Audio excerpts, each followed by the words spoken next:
Hi guys, so you're about to do another discussion. Remember, discussions are just a way for me to get to see you do one problem in more detail. So make sure you take your time and answer each part of the discussion, and this could be a really easy part of your grade. So in this discussion, we're talking about inequalities and what they look like on graphs. So they're going to give you a graph of an inequality. Now there's a lot of information just right here in this graph. So they're going to ask you step by step to find some pieces of this information. So the first thing they want to know is what is the y-intercept? So this is very similar to the last discussion that you did. The y-intercept is just where the line crosses the y-axis. So I'm just going to look here, and it looks like this crosses at 2. So my y-intercept is 2. Next question is, what is the slope? Remember, slope is rise over run. So from one point to the next, how far did I go up and how far did I go over?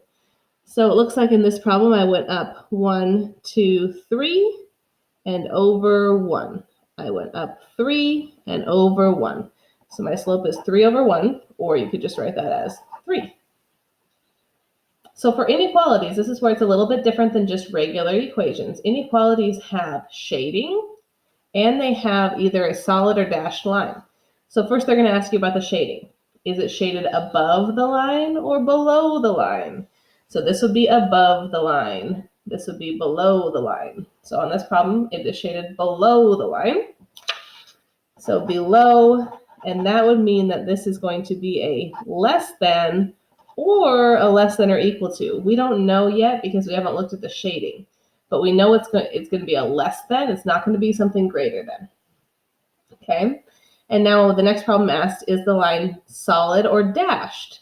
So this line right here is dashed, which means if it's dashed, it's just going to be the less than.